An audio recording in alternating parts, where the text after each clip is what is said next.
नमस्कार। आस्था आर्य संस्थान के यूट्यूब चैनल में मैं राकेश सिकरवार आपका स्वागत करता हूं। फ्रेंड्स, आज का विषय मूलतः आरएस मेंस के जीएस पेपर 2 के इकाई 3 में विश्व भूगोल खंड से संबंधित है। अर्थात आज का विषय है पृथ्वी व भूवैज्ञानिक समय सारणी। तो आइए इस विषय को पढ़ने से पहले हम जानते हैं कि आरएस मेंस व प्रीलिम्स में इस टॉपिक से किस प्रकार के प्रश्न पूछे गए हैं या पूछे जाते हैं। साथ ही इन प्रश्नों का अच्छा सुव्यवस्थित व समीक्षात्मक उत्तर कैसे दिया जा सकता है ताकि हमें परीक्षा में अधिकतम अंक की प्राप्ति हो। वीडियो के अंत में इन सभी प्रश्नों का संक्षिप्त शैली में उत्तर भी दिया गया है, इसलिए आप सभी से निवेदन है कि इस वीडियो को अंत तक देखें व चैनल को सब्सक्राइब व वीडियो को लाइक ज़रूर करें। आज का विषय आरएस मेंस के साथ साथ केंद्रीय व राज्य स्तर की सभी सेवाओं में पूछे गए विषय से संबंधित है। इस विषय को पढ़ने से हमें बेसिक क्लियर होगा और साथ ही हमें आगे के टॉपिक अर्थात भारत की भूगर्भिक संरचना को समझने में मदद मिलेगी। तो आइए शुरू करते हैं। तो दोस्तों, हमारे सामने सिलेबस आ चुका है और इसमें ये जो तीसरा टॉपिक है, कुल 4 टॉपिक हैं। आप देख सकते हैं मेंस में कुल 4 टॉपिक हैं, इसमें ये तीसरा टॉपिक है। इससे संबंधित जो प्रश्न हैं वो किस प्रकार पूछे जाते हैं हम देख रहे हैं। देखिए, ये प्रश्न लेटेस्टली अभी आया हुआ है आरएस मेंस 2018 में। पृथ्वी की सतह पर पैलियोजोइक कल्प के प्रमुख महत्वपूर्ण विकास का विवेचन कीजिए। ठीक है, इसको आपको 100 शब्दों में देना है और इस पर आपको अधिकतम 10 अंक प्राप्त होंगे। ठीक, दूसरा प्रश्न भी आरएस मेंस 2018 में आया हुआ है। इसे आपको 15 शब्दों में उत्तर देना है, जिसके लिए आपको 2 अंक निर्धारित किया गया है। ये प्रश्न है, विश्व में 4 पर्वत निर्माणकारी घटनाओं तथा उनके मुख्य पर्वतों के नाम लिखिए। ठीक, तीसरा जो प्रश्न है वह आरएस मेंस स्पेशल 2018 में पूछा गया है। यह प्रश्न भी 100 शब्द में आपको देना है। इसका उत्तर आपको 100 शब्दों में देना है। इसके लिए भी 10 अंक निर्धारित किए गए हैं। भूगर्भिक समय सारणी के विभाजनों को स्पष्ट कीजिए। चौथा प्रश्न भूगर्भिक समय सारणी के मध्यजीवी महाकल्प की विशेषताओं से संबंधित है, जो कि आरएस मेंस 2016 में पूछा गया है। इस पर आपको 50 शब्दों में उत्तर देना है। इसके लिए आपका 5 अंक निर्धारित है। ठीक है, तो फ्रेंड्स, आरएस आप जानते हैं, जैसा कि आप जानते हैं, आरएस मेंस में 3 श्रेणियों में प्रश्न पूछे जाते हैं। पहली श्रेणी 15 शब्द से रिलेटेड है, जिसमें 2 अंक प्राप्त होते हैं। दूसरी श्रेणी 50 शब्दों से रिलेटेड है, जिसके लिए आपको 5 अंक मिलते हैं। तीसरी श्रेणी 100 शब्द से रिलेटेड है, जिसके लिए आपको 10 अंक दिया जाता है। ठीक है, तो आइए आज का टॉपिक हम शुरू करते हैं।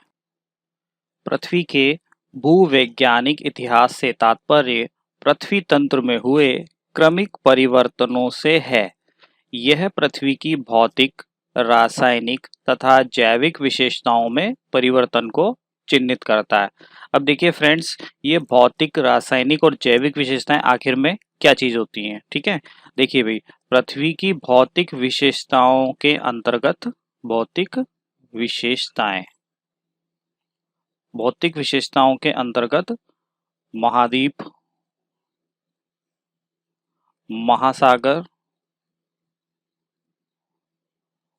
धरातल, धरातलीय स्वरूप जैसे पर्वत, पठार, मैदान, गर्त आदि का विकास क्रम देखा जाता है। अर्थात पृथ्वी पर महाद्वीप कब बने, महासागर कब बने, धरातल कब बने, धरातलीय स्वरूप जैसे कि पर्वत है, पर्वतों में जैसे कि आप देख सकते हैं रॉकी एंडीज पर्वत है, हिमालय पर्वत है, अल्पीशियन पर्वत है, इन सब का विकास क्रम कब हुआ और इनकी उत्पत्ति किस प्रकार हुई। ठीक है, तो इन चीजों को हम भौतिक विशेषताओं में काउंट करते हैं। ठीक है, दूसरी है आपकी रासायनिक विशेषताएं। रासायनिक विशेषताएं, विशेषताएं, इससे तात्पर्य पृथ्वी पर गैसों के विकास क्रम से संबंधित है। गैसों के विकास क्रम से संबंधित, विकास क्रम। अब गैसों का विकास क्रम जैसे कि ऑक्सीजन है, कार्बन डाइऑक्साइड है, नाइट्रोजन है, ईटीसी कई सारी गैसें हैं और अच्छे से जानते हैं कि इन्हीं सभी गैसों से मिलकर हमारा वातावरण बना है।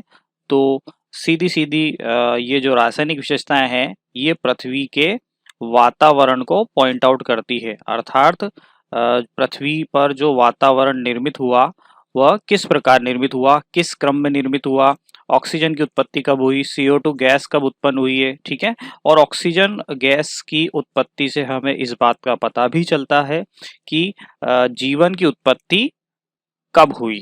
ठीक है, क्योंकि आपको अच्छे से पता है कि पृथ्वी पर जीवन तभी संभव है जब ऑक्सीजन की उपस्थिति होगी। ठीक है, तीसरी और अंतिम जो है वो जैविक विशेषताएं में आती है। अब जैविक विशेषताओं से तात्पर्य यह है कि जीवन की उत्पत्ति किस प्रकार हुई। पृथ्वी पर जीवन की उत्पत्ति, जीवन की उत्पत्ति का अर्थ ये है कि यहाँ पर पृथ्वी पर सबसे पहले कौन सा जीव उत्पन्न हुआ और कौन से महाकल्प में उस जीव ने जन्म लिया, क्या परिस्थितियां थी। ठीक है, वो जो जीव उत्पन्न हुआ था वह जीव एक कोशिकीय था या बहुकोशिकीय जीव था। ठीक है, साथ ही साथ मानव की उत्पत्ति या मानव का विकास क्रम, साथ ही साथ पशु पक्षी,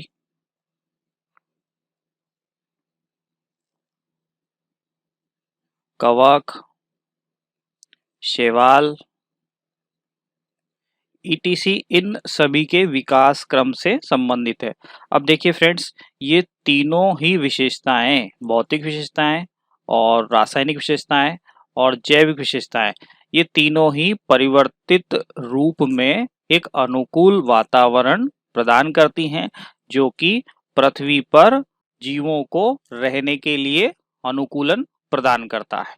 ठीक है, चलिए पृथ्वी की आयु के बारे में हम एक बार विचार करते हैं। पृथ्वी की आयु, पृथ्वी की आयु, देखिए फ्रेंड्स, पृथ्वी की जो आयु है वो है 4.6 अरब वर्ष पूर्व। ठीक है, आपको ध्यान होना चाहिए कि अरब वर्ष पूर्व को हम बिलियन ईयर एगो कहते हैं, यानी कि 4.6 बिलियन ईयर एगो। ठीक है, यदि इसको ऑप्शन में इस तरह से भी पूछा जा सकता है 4600 मिलियन ईयर एगो। ठीक है, तो आप दोनों बातों को अच्छे से ध्यान रखिएगा और ये छोटे एग्जाम के लिए बेसिक क्वेश्चन है जो जनरली पूछा जाता है। अब दूसरी बात यह है कि ये आयु जो है ये प्रमाणिक आयु है, इस बात का आप विशेष ध्यान रखिए। ये पृथ्वी की प्रमाणिक आयु है क्योंकि कार्बन डेटिंग और रेडियो एक्टिव या रेडियोधर्मी पदार्थों से ज्ञात किया जाता है, परंतु सबसे प्रमाणिक आयु पृथ्वी की यही मानी जाती है। ठीक है, अब इस प्रमाणिक आयु में इसको जो ज्ञात किया गया है वह चंद्रमा तथा उल्कापिंडों के विश्लेषण यानी कि एनालिसिस, विश्लेषण व परीक्षणों से ज्ञात किया गया है। ठीक है, इसीलिए फ्रेंड्स ये प्रमाणिक आयु मानी जाती है। ठीक है, पृथ्वी की उत्पत्ति गैसीय पिंड के रूप में हुई थी और इसी गैसीय पिंड के ऊपर भूपृष्ठ का निर्माण हुआ। देखिए फ्रेंड्स, पृथ्वी की उत्पत्ति एक टॉपिक बिल्कुल अलग है, इसमें कई सारी परिकल्पनाएं दी हुई हैं। ठीक है, जिसके बारे में मेरा अलग से वीडियो आएगा, आप उसमें देखिएगा। ठीक है, यहाँ मूलतः एक बेसिक बात आपको सभी को पता है कि पृथ्वी की उत्पत्ति सूर्य से हुई है और जिस समय पृथ्वी की उत्पत्ति हुई थी उस समय पृथ्वी पर वातावरण काफी गर्म था। ठीक है, और काफी सारी गैसेस विद्यमान थी वातावरण में और इस समय सर्वाधिक ज्वालामुखी क्रियाएं ज्वालामुखी क्रियाएं। सबसे ज्यादा मात्रा में ज्वालामुखी क्रियाएं अर्थात लावा अधिक मात्रा में पृथ्वी के धरातल पर फैला हुआ था। मतलब हम ये कह सकते हैं कि गैसेस की अधिकता थी और लिक्विड फॉर्म में लावा काफी मात्रा में था, जिससे वातावरण काफी गर्म था। और धीरे धीरे ये जो है ये वातावरण ठंडा हुआ और धीरे धीरे जो है आपका भूपृष्ठ का यहाँ पर निर्माण हुआ है। ठीक है, भूपृष्ठ यानी कि क्रस्ट यानी कि धरातल। ठीक फ्रेंड्स, पृथ्वी के भूगर्भिक इतिहास की व्याख्या फ्रांसीसी वैज्ञानिक कास्ते द बफन, ध्यान रखिएगा, कास्ते द बफन इन्होंने की है। कास्ते द बफन छोटे एग्जाम्स में पूछा जाता है। कास्ते द बफन जो कि एक फ्रांसीसी वैज्ञानिक है। इन फ्रांसीसी वैज्ञानिक ने सर्वप्रथम भूवैज्ञानिक समय सारणी का अध्ययन किया था और ये बताया था कि पृथ्वी का विकास कई युगों में हुआ है। ठीक है, कई युगों में हुआ है। ठीक, देखिए फ्रेंड्स, सर्वप्रथम जो पृथ्वी का भूगर्भिक इतिहास का वर्गीकरण किया गया था, वर्गीकरण एक बेसिक वर्गीकरण, या यूं मान लीजिए कि मैं एक बेसिक की आपको जानकारी यहाँ दे देता हूँ। ठीक है, तो दो रूपों में इसको बांटा है। एक है आपका अजीवी महाकल्प, अजीवी महाकल्प। ठीक है, इंग्लिश में इसे अजोइक कहते हैं, अजोइक एरा। ठीक है, और एक है आपका जीवी महाकल्प। जीवी महाकल्प को हम जोइक एरा कहते हैं।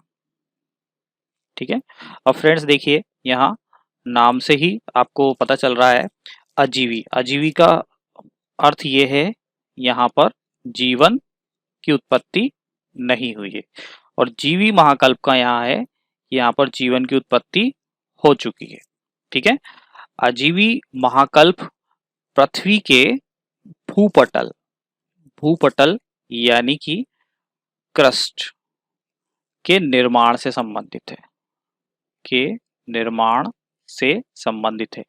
जबकि जीवी महाकल्प जो है पृथ्वी के भूपटल की स्थापना, पृथ्वी के भूपटल की स्थापना से लेकर आज तक के इतिहास को बताता है, आज तक के इतिहास को बताता है। ठीक है, तो ये आप ध्यान रखिएगा कि एक तो यहाँ पर अजीवी महाकल्प और दूसरा है आपका जीवी महाकल्प। अजीवी महाकल्प को हम अजोइक एरा कहते हैं, जीवी महाकल्प को हम जोइक एरा कहते हैं। ठीक है, अजीवी महाकल्प में यहाँ पर जीवन की उत्पत्ति नहीं हुई है, जबकि जीवी महाकल्प में पृथ्वी पर जीवन की उत्पत्ति हो चुकी है।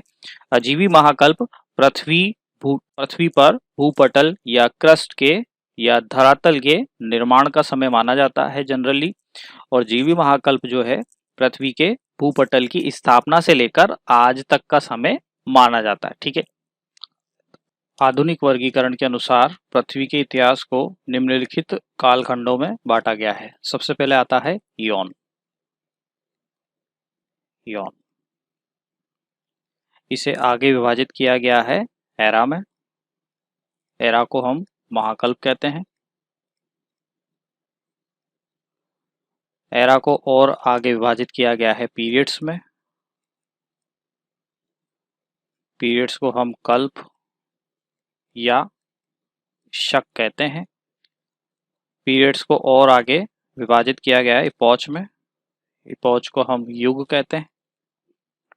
इपोच को और आगे विभाजित किया गया है एज में, जिसे हम आयु कहते हैं। ठीक है, तो ध्यान रखिएगा, सबसे पहले इयोन, यह इयोन वृहदतम इकाई है। ठीक है, ध्यान रखिएगा कि पृथ्वी की इतिहास को विभाजित करने में सर्वप्रथम सबसे वृहदतम इकाई जो आती है वो इयोन आती है। एग्जाम में इनका क्रम आपसे पूछा जा सकता है, वृहत्तम से लेकर न्यूनतम तक। ठीक है, तो सबसे पहले इयोन, उसके बाद एरा यानी कि महाकल्प, तीसरा आता है आपका पीरियड्स यानी कि कल्प या शक, चौथा आता है आपका इपोच यानी कि युग, और पांचवा आता है आपका एज यानी कि आयु। ठीक है, एक और चीज होती है यहाँ पर सुपर इयॉन। ये क्या होता है इसके बारे में हम आगे विचार करेंगे। चलिए, तो सबसे पहला है आपका इयॉन। ठीक, इयॉन को हिंदी में इयॉन ही कहते हैं, और ये सबसे बड़ा कालखंड या इकाई मानी जाती है। ठीक है, ये आपको ध्यान रखना है। पृथ्वी के भूगर्भिक इतिहास को कुल 4 इयॉन्स में बांटा गया है। ठीक है, सबसे पहला है आपका हैडन। इसका समय है आपका 4.6 अरब वर्ष पूर्व। ठीक, इसके बाद आता है आपका आर्कियन। इसे हम आर्कियोजोइक भी कहते हैं, आर्कियोजोइक। इसका समय है आपका 4 अरब वर्ष पूर्व। और इसके पश्चात आता है आपका प्रोटीरोजोइक, प्रोटीरोजोइक। इसका समय आता है आपके 2.5 अरब वर्ष पूर्व। ठीक है, और चौथा और अंतिम आता है आपका फेनेरोजोइक,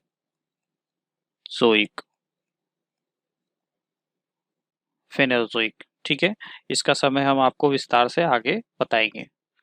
ठीक है, हैडन, आर्कियन और प्रोटीरोजोइक, ये तीनों मिलकर सुपर इयॉन बनाते हैं या सुपर इयॉन कहलाते हैं। इस सुपर इयॉन को प्री कैम्ब्रियन कहा गया है, प्री कैम्ब्रियन। तो यानी कि प्री कैम्ब्रियन क्या है, एक सुपर इयॉन है। ठीक है, इसका आपको ध्यान रखना है, जिसके अंतर्गत हैडन, आर्कियन और प्रोटीरोजोइक आते हैं। ठीक है, और आपको यहाँ एक बात और ध्यान रखनी है कि हैडन जो है ये अजीवी महाकल्प है। इस हैडन के अलावा जितने भी हैं, जैसे कि आर्कियन है, प्रोटीरोजोइक है, फेनेरोजोइक है, ये सभी जीवी में काउंट होते हैं। ठीक है, अर्थात यहाँ पर जीवन की उत्पत्ति हो चुकी थी। ठीक है, हैडन ऐसा महाकल्प है जिसमें पृथ्वी की भूपृष्ठ का निर्माण प्रारंभ हो चुका था। ठीक है, और ध्यान रखिएगा जीवन की उत्पत्ति यहाँ नहीं हुई थी। लेकिन फ्रेंड्स, कई बुक्स में जो वर्गीकरण दिया गया है वो इस प्रकार भी दिया गया है। सबसे पहले आपका प्रीकैम्ब्रियन,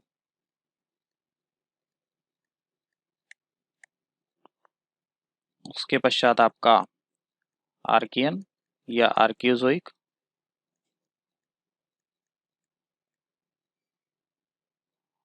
उसके पश्चात आपका प्रोटीरोजोइक,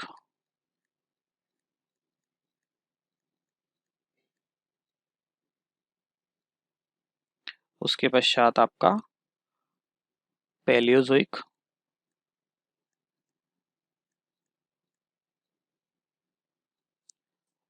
उसके पश्चात आपका मीजोइक, उसके पश्चात आपका सीनोजोइक या सेनोजोइक, इसे कैनोजोइक भी कहते हैं।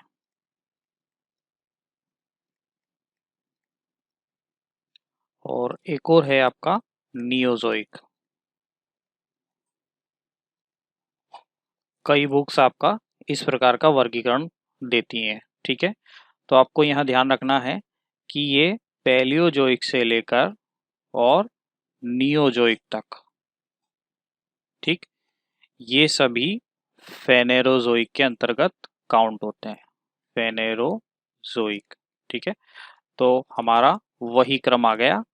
ठीक, तो आपको यहाँ पर ध्यान रखना है। अब देखिए, ये जो भूवैज्ञानिक समय सारणी है, इसका निर्धारण कौन करता है वर्तमान में, यानी कि इसको अपडेट या संशोधित या इसमें जो भी नए चेंजेस हुए हैं, जैसे कि हाल ही में इसमें चेंजेस किया गया है कि होलोसीन युग है उसमें 3 नई एज जोड़ी गई है, उसके बारे में हम इसी वीडियो में बात करने वाले हैं। चलिए तो देखते हैं इसका निर्धारण कौन करता है। इसका निर्धारण अंतर्राष्ट्रीय स्तर पर ICS संस्था यानी कि इंटरनेशनल कमीशन ऑन स्ट्रेटोग्राफी, ठीक है, इंटरनेशनल कमीशन ऑन स्ट्रेटिग्राफी, ठीक है। इसका मुख्यालय है कैम्ब्रिज, कैम्ब्रिज शहर, इंग्लैंड यानी कि यूके, ठीक है। ये भूवैज्ञानिक समय सारणी के आंकड़ों को संशोधित करती है, ठीक है। तो एक ये छोटा सा फैक्ट है। तो फ्रेंड्स, हमारे सामने एक डायग्राम है जो पृथ्वी के भूगर्भिक इतिहास को विस्तार से बताता है, ठीक है। इसमें पहला महाकल्प है हमारा हैडन, दूसरा है आर्कियन या आर्कियोजोइक और तीसरा है प्रोटीरोजोइक, ठीक है। ये तीनों सम्मिलित रूप से प्री कैम्ब्रियन सुपर इयॉन के भाग हैं, ठीक है। यहाँ पर ये आप ध्यान रखेंगे कि हैडन, आर्कियन और प्रोटीरोजोइक सम्मिलित रूप से प्री कैम्ब्रियन कहलाते हैं, ठीक है। एक आपका फेनेरोजोइक इयॉन है, इसके भी मूलतः 3 पार्ट हैं, पेलियोजोइक, मीजोजोइक और सीनोजोइक या केनोजोइक, ठीक है। यहाँ हम देखते हैं फेनेरोजोइक का अर्थ है विजिबल लाइफ, अर्थात यहाँ पर जीवन की उत्पत्ति हो चुकी है, ठीक है। यानी कि लाइफ यहाँ पर जीवाश्म के अवशेष दिखाई देते हैं, ठीक है। इसको हमने पेलियोजोइक, मीजोजोइक और केनोजोइक 3 पार्ट में डिवाइड किया है। पेलियोजोइक का अर्थ होता है ओल्ड लाइफ, मीजोजोइक का अर्थ होता है मिडिल लाइफ और केनोजोइक या सीनोजोइक का अर्थ होता है न्यू लाइफ। पेलियोजोइक को प्राथमिक युग भी कहते हैं, मीजोजोइक को द्वितीयक युग भी कहते हैं और सीनोजोइक को तृतीयक या टर्शियरी युग भी कहते हैं, ठीक है। और एक और होता है आपका नियोजोइक, जो जनरली इस सीनोजोइक का ही पार्ट माना जाता है। इसे हम चतुर्थ युग या क्वाटरनरी पीरियड भी कहते हैं, ठीक है। आइए अब हम एक एक को विस्तार से देखते हैं। चलिए शुरू करते हैं। हैडन, हैडन को अजोइक भी माना जाता है, ठीक। इस समय की मुख्य विशेषताएं ज्वालामुखी विस्फोट की अवस्थाएं, ठीक है। तो इस समय पृथ्वी का वातावरण काफी गर्म था और ज्वालामुखी क्रियाएं काफी सक्रिय थी, जिसके कारण से वातावरण में कई सारी गैसें उत्पन्न हो गई थी और CO2 की मात्रा भी इस समय ज्यादा थी, ठीक है। दूसरी घटना इस काल की चंद्रमा की उत्पत्ति, चंद्रमा की उत्पत्ति भी हैडन पीरियड की मानी जाती है, ठीक। इसके अलावा लेट हैवी बॉम्बारमेंट प्रोसेस, ये क्या होती है इसके बारे में हम आगे विचार करेंगे, लेकिन आप ये ध्यान रखिएगा कि इस प्रोसेस के थ्रू ही आपकी चंद्रमा की उत्पत्ति मानी गई है, ठीक है। और हैडन पीरियड में नो ऑक्सीजन, ऑक्सीजन की उत्पत्ति यहाँ पर नहीं हुई थी, ना ही कोई जीवाश्म यहाँ पाया गया है। इस काल का कोई जीवाश्म नहीं है, अर्थात इस समय जीवाश्म की उत्पत्ति नहीं हुई थी, ठीक है। अर्थात हम ये कहें कि जीवाश्म रहित कालखंड ये माना गया है, ठीक है। और जीवन के प्रमाण यहाँ पर नहीं मिले हैं। जलीय महासागरों की उत्पत्ति, ये महत्वपूर्ण बात है, इसका आप ध्यान रखिएगा, क्योंकि ज्वालामुखी से निकलने वाली जो गैसेस हैं, जैसे कि जनरली CO2 है, SO2 है, इनसे जलीय महासागरों की उत्पत्ति यहाँ पर हुई है, ठीक है। तो हैडन की इन मूल विशेषताओं का आपको ध्यान रखना है। दूसरी है आपका आर्कियन या आर्कियोजोइक, ठीक है। इसमें भी सेम प्रोसेस, ज्वालामुखी विस्फोट की अवस्थाएं कंटिन्यू रहती हैं। यहाँ पर एक नई चीज आती है, महाद्वीपों का निर्माण आरंभ हो चुका, ठीक है। यहाँ पर धरातल बनने की जो प्रोसेस है उसमें थोड़ी सी तेजी देखी जाती है, ठीक है। ज्वालामुखी से निसृत CO2 का महासागरों में विलय हो रहा था, जिसके फलस्वरूप महासागरों की अम्लीयता बढ़ रही थी, ठीक है। यहाँ पर जीवाश्म रहित कालखंड, यह कालखंड भी जीवाश्म रहित है, अर्थात यहाँ पर कोई भी जीवाश्म नहीं पाया गया है। लेकिन यहाँ पर मूल बात यह है कि यहाँ पर जीवन की उत्पत्ति हो चुकी है, अर्थात आदि सागर में एक कोशिकीय जीव, जिसको प्रोकैरियोटिक कोशिका युक्त जीव हम कह सकते हैं, इसके प्रमाण मिले हैं। उस जीव का नाम है साइनोबैक्टीरिया। तो आप ये ध्यान दीजिएगा यहाँ पर कि साइनोबैक्टीरिया की उत्पत्ति पृथ्वी पर सबसे पहले आदि सागर में हुई है और आर्कियन या आर्कियोजोइक कल्प में हुई है। और आपको अच्छे से पता है कि आर्कियन कल्प में भी कोई ऑक्सीजन यहाँ पर नहीं पाई गई। ठीक है। चट्टानों में जीवाश्मों का अभाव है। चट्टानें ग्रेनाइट नीस की इनमें प्रधानता है। सोना और लोह युक्त चट्टानें यहाँ पर मिलती हैं। ठीक है। तीसरा है आपका प्रोटीरोजोइक। ठीक, प्रोटीरोजोइक में प्लेट विवर्तन की यहाँ पर और अधिक सक्रिय हो चुकी थी। अब ये प्लेट विवर्तन की क्या चीज होती है, इस पर एक अलग से वीडियो आप मेरा जरूर देखें। ठीक, साइनोबैक्टीरिया की उत्पत्ति के कारण समुद्र में ऑक्सीजन का उत्पादन प्रारंभ हो चुका था। ठीक है, तो आप ये ध्यान रखिएगा कि जो ऑक्सीजन की उत्पत्ति है, इसमें आपका जो साइनोबैक्टीरिया है, इसका बहुत बड़ा योगदान है। ठीक है, साइनोबैक्टीरिया, इस साइनोबैक्टीरिया ने ही ऑक्सीजन का उत्पादन प्रारंभ किया।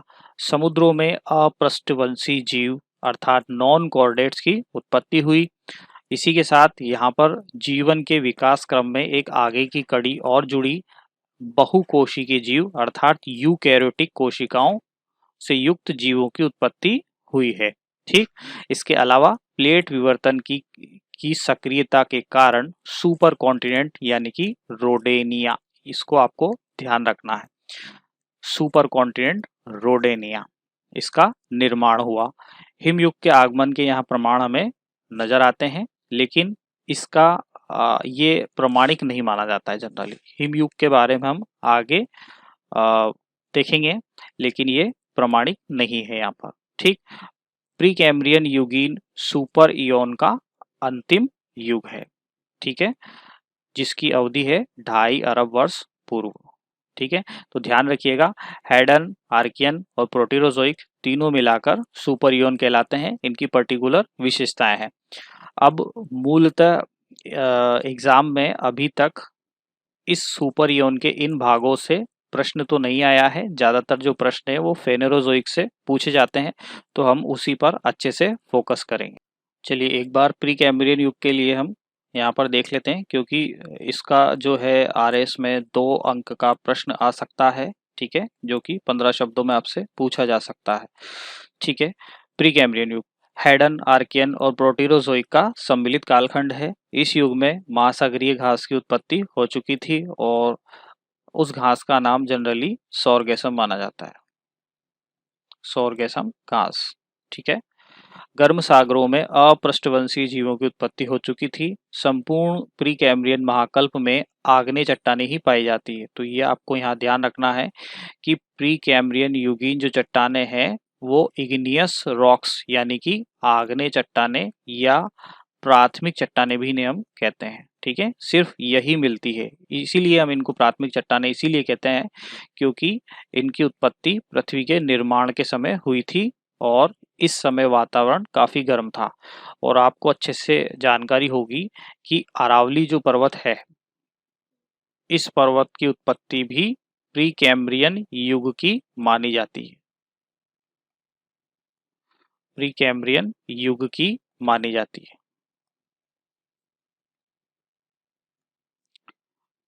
प्री कैम्ब्रियन युग और प्री कैम्ब्रियन युग की मानी जाती है, इसीलिए ये आग्नेय शैलों से युक्त है। और आपको अच्छे से यहाँ जानकारी होनी चाहिए कि आग्नेय शैलें जो हैं धात्विक खनिजों की दृष्टि से समृद्ध होती हैं, इसीलिए अरावली पर्वत के अंदर आपके धात्विक खनिज जो है भरे पड़े हैं। ठीक है, तो ध्यान रखिएगा आप कि यहाँ पर अरावली पर्वत की उत्पत्ति प्री कैम्ब्रियन युगीन है और आग्नेय शैलों से निर्मित होने के कारण इसमें धात्विक खनिजों की समृद्धता है। ठीक, चलिए आगे बढ़ते हैं। इसके अलावा सुपीरियर झील जो कि यूएसए के समीपवर्ती भागों में स्थित है, भारत के धारवाड़ क्षेत्र, छोटा नागपुर का पठार, कोडप्पा समूह, दिल्ली क्रम की चट्टानें। ये दिल्ली क्रम की चट्टानें अरावली वाली ही है, ठीक है। और अरावली पर्वत, इन सभी की जो उत्पत्ति है वो प्री कैम्ब्रियन युगीन मानी गई है, प्री कैम्ब्रियन युगीन मानी गई है, ठीक है। इसका आपको ध्यान रखना है कि प्री कैम्ब्रियन युग में हमारे यहाँ या कौन कौन सी स्थलाकृतियां हैं वो निर्मित हुई हैं, और इन सभी स्थलाकृतियों को एक हलचल का नाम दिया है जिसे कहते हैं चर्नियन हलचल, ठीक है, चर्नियन हलचल, ठीक। ये पर्वत निर्माणकारी प्रथम हलचल मानी जाती है, प्रथम हलचल मानी जाती है, ठीक है। तो पर्वतों के निर्माण में ये प्रथम हलचल मानी जाती है।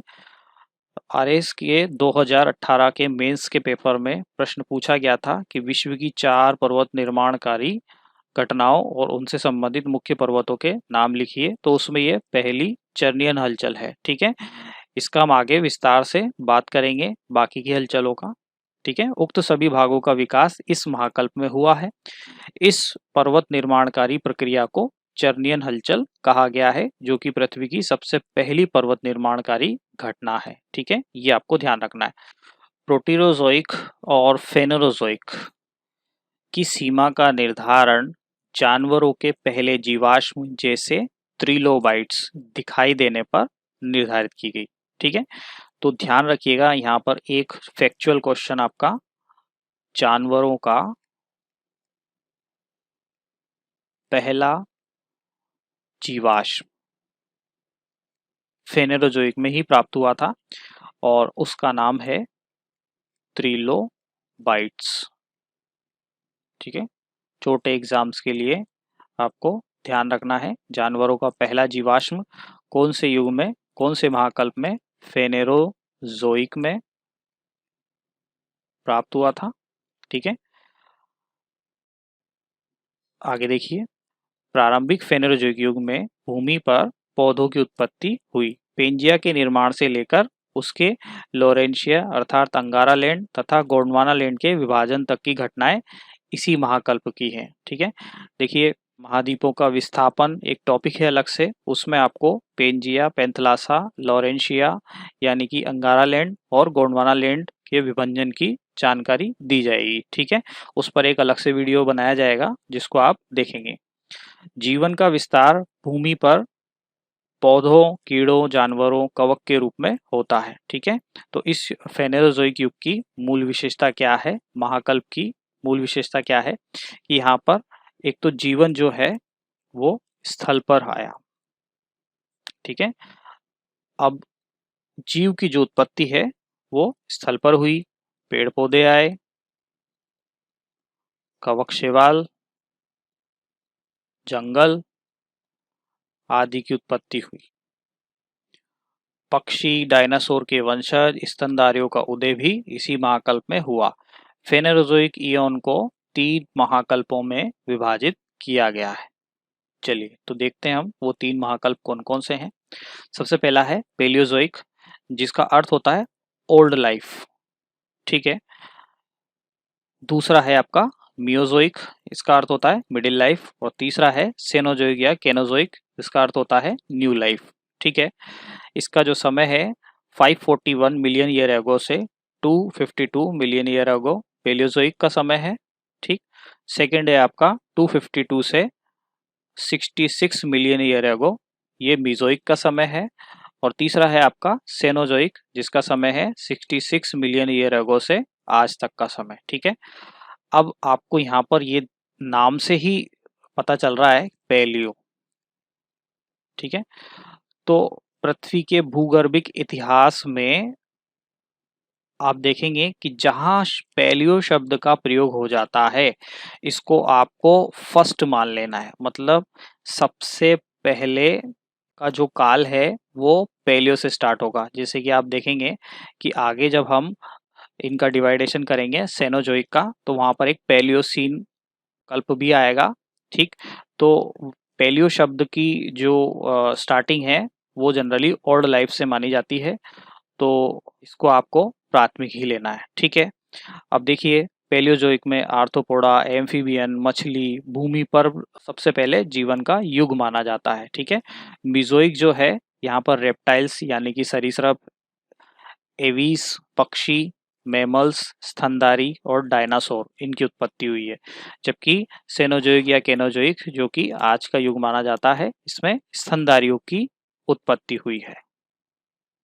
चलिए फ्रेंड्स, तो देखते हैं सबसे पहले पैलियोजोइक एरा। इसे हम पुराजीवी महाकल्प भी कहते हैं, हिंदी में इसे पुराजीवी महाकल्प कहते हैं। और ये जनरली ओल्ड लाइफ यानी पुराने जीवन की घटनाओं से संबंधित है। ठीक है। इसे प्राथमिक युग के अंतर्गत शामिल किया जाता है। तो आप ध्यान रखिएगा, इसे प्राथमिक युग के अंतर्गत शामिल किया जाता है। देखिए यहाँ पर आपके 4 युग हम देखेंगे और इन्हीं पर हम आगे विचार करेंगे। सबसे पहला है आपका प्राथमिक युग। ठीक है। दूसरा है आपका द्वितीयक युग। तीसरा है आपका तृतीयक युग और चौथा है आपका चतुर्थ युग या क्वार्टनरी युग। तृतीयक युग को हम टर्शियरी भी कहते हैं, टर्शियरी। ठीक है। तो यहाँ जो प्राथमिक युग है पहला, इसे हम पैलियोजोइक कहते हैं। द्वितीयक युग को हम मीजोइक कहते हैं। तृतीयक युग को हम सेनोजोइक कहते हैं और चतुर्थ युग जो है इसे हम नियोजोइक कहते हैं। ठीक है। इन्हें हम आगे विस्तार से पढ़ेंगे। तो हम देखते हैं पहला पैलियोजोइक एरा या पुराजीवी महाकल्प। ठीक है। इसे हम प्राथमिक युग या प्राइमरी इपॉच भी कहते हैं। इसे कुल 6 शकों में विभाजित किया गया है। देखिए फ्रेंड्स, जैसा कि मैंने आपको बताया था कि सबसे पहले सुपर इयॉन और इयॉन हमने देखे। तो इयॉन जो है इसको और आगे विभाजित किया जाता है एरा में। ठीक है। और एरा को और आगे विभाजित किया जाता है पीरियड्स में। ठीक है। तो अभी आपका यहाँ पर एरा जो है वो है पैलियोजोइक। ठीक है। और इसे आगे विभाजित किया गया है 6 पीरियड्स में। ठीक है। या 6 शकों में या 6 कल्पों में विभाजित किया गया है। ठीक है। एग्जाम में आपसे 2 नंबर के प्रश्न में आपसे पूछा जा सकता है। इनमें से किसी एक की विशेषता पूछी जा सकती है या फिर इनका क्रम भी पूछा जा सकता है। जनरली आपको फोकस जो करना है, एक तो पैलियोजोइक, पैलियोजोइक। ठीक है। दूसरा है आपका मीजोइक और तीसरा है आपका सेनोजोइक। ठीक है। देखिए, जो सबसे ज्यादा जो बड़े प्रश्न हैं वो अभी तक देखा गया है कि पैलियोजोइक और सेनोजोइक से बने हैं। ठीक है। और 5 नंबर का जो क्वेश्चन है वो मीजोइक से, क्योंकि जनरली मीजोइक को 3 ही शकों में बांटा गया है। ठीक। इसीलिए इस पर यहाँ छोटा प्रश्न बनता है। और पैलियोजोइक और सेनोजोइक को 6-6 और 5-5 युगों में बांटा गया है। ठीक है। तो इसलिए यहाँ पर इनका बड़ा प्रश्न बनता है। तो इसलिए हमें मेंस के लिए जो ज़्यादा फोकस करना चाहिए वो पैलियोजोइक और सेनोजोइक पर अधिक करना चाहिए। ठीक है। और इन्हीं में महत्वपूर्ण विकास क्रम आपको दिखाई देता है। ठीक है। जो पर्वत निर्माण की प्रमुख घटनाएं हैं वो भी आपको इन्हीं में दिखाई देती हैं। चलिए, तो हम आगे शुरू करते हैं।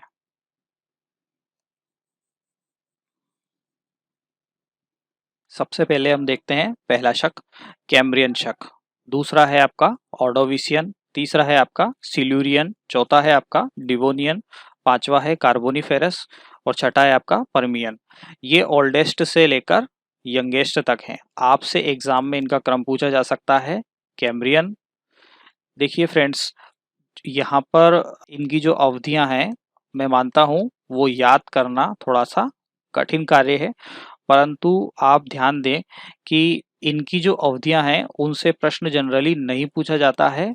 और आप यदि अवधियां आपको याद करनी है तो आप इयॉन की अवधियां जो हैं वो याद करें। ठीक है। मैं ये नहीं कह रहा हूँ कि आपको अवधियां याद नहीं करनी चाहिए, लेकिन यदि आप इनकी मूल विशेषताएं मेंस के एग्जाम में लिख देंगे, चूंकि आपको पता है कि वहां पर निबंधात्मक प्रश्न ही 100 शब्द का होता है और बाकी जो प्रश्न होते हैं वो 15 शब्द और 50 शब्दों के होते हैं। तो 15 शब्द और 50 शब्दों में तो हमें विशेषताएं लिखनी है, तो वहां पर इन अवधियों को हम लिखेंगे तो काफी हमारा वहां पर मैटर हो जाएगा। ठीक है, इसीलिए 100 शब्दों के प्रश्न में भी काफ़ी विशेषताएं हमें लिखनी पड़ती हैं। तो इसलिए अगर आप मेंस में अवधियां ना लिखें तो भी चलेगा, लेकिन विशेषताएं आपको जरूर लिखनी है। हाँ, मैं ये कह सकता हूँ कि अवधियों की जगह आप ये जो है क्रम है ये आप बनाकर लिख लीजिए। इससे एग्जामिनर को वहां पर पॉइंट आउट हो जाएगा कि जो प्रश्न है उसका जो उत्तर है वो एक क्रमशः क्रम में दिया गया है। तो कैंडिडेट्स को इस अवधियों की जानकारी नहीं है, लेकिन एक कॉन्सेप्ट की जानकारी उसे है। ठीक है, चलिए आगे देखते हैं हम।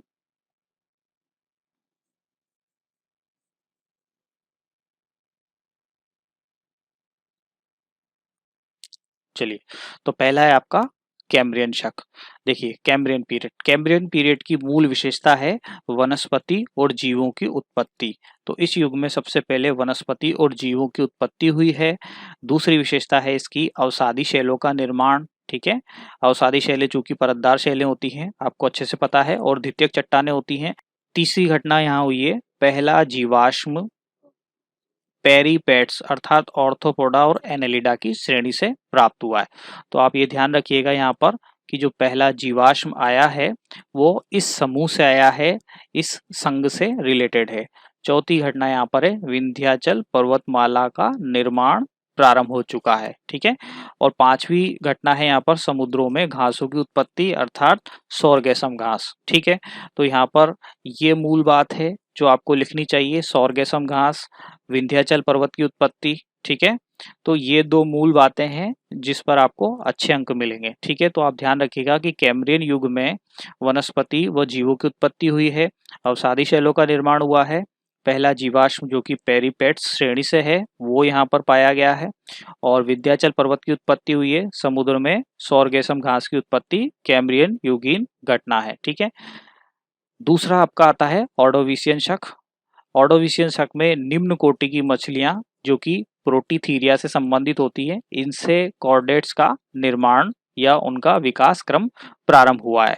इसके अलावा स्थलखंड अभी भी जीव विहीनता, यानी कि मैं आपको बता दूं कि ये जितनी भी घास है, वनस्पति है, या ये जो जीव जंतु उत्पन्न हो रहे हैं ये सब समुद्रों में उत्पन्न हो रहे हैं, अभी स्थल पर जीव नहीं आया है। ठीक है, तो कैम्ब्रियन और ऑर्डोविशियन शक में अभी स्थल पर जीव नहीं आया है। ठीक है, तीसरी हम बात करते हैं सिल्यूरियन शक की। सिल्यूरियन शक में आप देखिए जीवों का समुद्र से स्थल पर पदार्पण। अब यहाँ पर ये मूल बात आपको ध्यान रखनी है कि कैम्ब्रियन और ऑर्डोविशियन शक में समुद्रों में ही जीवन था और स्थल पर जीवन नहीं था, जबकि सिल्यूरियन शक में पहली बार जीवों का पदार्पण स्थल पर हुआ। ठीक है, तो सबसे पहले रीढ़ वाले जीवों अर्थात वर्टिब्रेट्स जो हैं वो यहाँ पर दिखाई दिए इस युग में।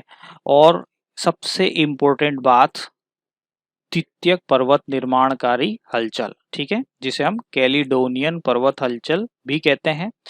ये कैलिडोनियन पर्वत हलचल सिल्यूरियन शक की घटना है, जिसमें अल्पेशियन, स्कॉटलैंड, स्कैंडिनेवियन पर्वत जो कि यूरोप में नॉर्वे पर्वत समूह का अंग माने जाते हैं, इनका निर्माण प्रारंभ हुआ। तो ध्यान रखिएगा कैलिडोनियन पर्वत हलचल सिल्यूरियन शक में घटित हुई। ठीक है, ये एग्जाम में पूछा जाता है। चौथा जो आपका शक आता है वो आता है डिवोनियन शक। ठीक, इसकी प्रमुख विशेषताएं क्या हैं? मछली हेतु सर्वाधिक उपयुक्त जलवायु होने के कारण इसे मत्स्य युग कहा गया है। ठीक है, तो आप ध्यान रखिएगा कि मछलियों के लिए ये जो डिवोनियन शक है काफी अनुकूल जलवायु वाला था, इसीलिए इसे मत्स्य युग भी कहा गया है। इसके अलावा एम्फीबियंस की उत्पत्ति यहाँ पर हुई है, अर्थात उभयचर समूह। आप जानते हैं उभयचर जो जल में भी रह सकते हैं और स्थल पर भी रह सकते हैं। ठीक है, उनकी उत्पत्ति यहाँ पर इस काल की महत्वपूर्ण विशेषता है। प्रथम उभयचर स्टिगोसिफेलिया ये पूछा जाता है छोटे एग्जाम्स में भी, तो ध्यान रखिएगा। स्टीगोसिफेलिया,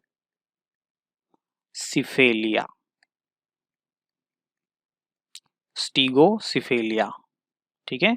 ये है प्रथम उभयचर, प्रथम उभयचर। तो प्रथम उभयचर की उत्पत्ति कब हुई है? डिवोनियन शक में, और उस उभयचर का क्या नाम है? स्टीगोसिफेलिया, ठीक है। स्थल पर जंगलों का जन्म हुआ, तो डिवोनियन युग में स्थल पर जंगलों का जन्म हुआ, फर्न वनस्पति विकसित हुई, ठीक है। तो ये डिवोनियन शक की प्रमुख विशेषताएं हैं, ठीक है। अब पांचवा आता है आपका कार्बोनिफेरस शक या कार्बोनिफेरस पीरियड। इसकी पहली विशेषता है आपका उभयचरों का विस्तार, अर्थात उभयचर युग कहा गया कि डिवोनियन युग में तो उभयचरों की उत्पत्ति हुई है, लेकिन ये उभयचर अपने विकसित रूप में कार्बोनिफेरस शक में आए हैं। तो जब भी एग्जाम्स में प्रश्न पूछा जाएगा तो कार्बोनिफेरस शक को ही आपको उभयचर युग से संबंधित लेना है, अर्थात आंसर आपको यही देना है, ठीक है। दूसरी विशेषता है आपका सरीसृप व प्रवाल रोधिकाओं अर्थात कोरल रीफ्स की उत्पत्ति हुई है।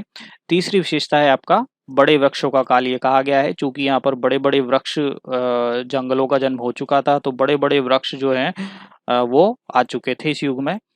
और चौथी विशेषता है इस समय बने भ्रंशों में वृक्षों के दबने से गोंडवाना चट्टानों का निर्माण हुआ है, जिससे कोयला प्राप्त होता है, ठीक है। देखिए भाई, उस समय जो है काफी बड़े बड़े वृक्ष बन चुके थे, और भूकंप आदि की घटनाएं होने के कारण ये वृक्ष जो हैं जमीन के नीचे दब गए और गोंडवाना चट्टानों में जाकर जो है कोयले में परिवर्तित हो गए, और आज इन्हीं से कोयला जो है हमें प्राप्त होता है, ठीक है। तो देखिए आप नाम से आपको पता चल रहा है कार्बोनिफेरस, कार्बोनिफेरस। तो कार्बोनिफेरस से ही आपका जो कार्बन है, कार्बन अर्थात कोयला, ठीक है, इसकी प्राप्ति हो रही है, ठीक। और अंतिम शक आता है आपके पर्मियन शक। पर्मियन शक जो है इसमें सबसे महत्वपूर्ण बात तृतीय पर्वतीय हलचल हर्सिनियन, ठीक है, घटना घटित हुई।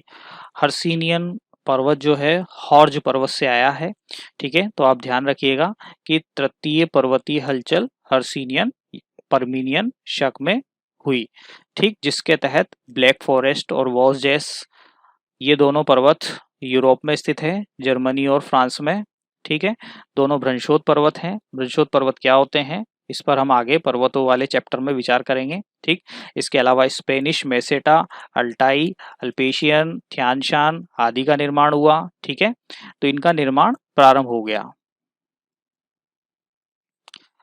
जबकि पर्वतीय हलचल हर्सिनियन में ब्लैक फॉरेस्ट और वॉसजेस जैसे भ्रंशोद पर्वत निर्मित हुए, ठीक है। और एक मूल बात आपको यहाँ ध्यान रखनी है, भारत में पाए जाने वाला दामोदर श्रेणी या दामोदर श्रेणी का जो कोयला है वो पर्मिनियन शक का है, ठीक है। ये एग्जाम्स में पूछा जाता है, ये आपको ध्यान रखना है। चलिए फ्रेंड्स, अगला आता है हमारा मध्यजीवी महाकल्प। इसे हम मिजोइक एरा भी कहते हैं, इसका अर्थ होता है मिडिल लाइफ, ठीक है। इसे द्वितीयक युग या सेकेंडरी पॉज भी कहते हैं, और इसे मूलतः सरीसृपों का युग कहते हैं। सरीसृप, सरीसृप को हम रेप्टाइल्स भी बोलते हैं, ठीक है। इसे मूलतः 3 शकों में विभाजित किया गया है, ट्रियासिक, जुरासिक और क्रिटेशियस। तो फ्रेंड्स यहाँ पर आरएस मेंस 2016 में इस विषय से प्रश्न पूछा गया था। मध्यजीवी महाकल्प के बारे में आपको 50 शब्द लिखने थे, ठीक है।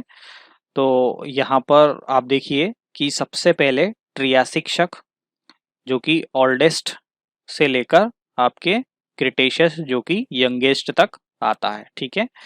चलिए तो हम शुरू करते हैं। ट्रियासिक शक, इसकी मूल विशेषता यह है कि इसमें रेंगने वाले जीवों का काल कहा जाता है, अर्थात एज ऑफ रेप्टाइल्स। यहाँ पर रेंगने वाले जीवों की उत्पत्ति हुई है। इसके अंतिम चरण में उड़ने वाले सांप यानी कि टीरोसोरो उसकी उत्पत्ति हुई है। प्रोटीथीरिया यानी कि निम्न कोटि का स्तनधारी अंडे देने वाला उसकी उत्पत्ति हुई है, ठीक है। और अगली जो घटना है यहाँ पर गोंडवाना लैंड का विभाजन प्रारंभ हुआ है, जो कि जुरासिक तक जारी रहा।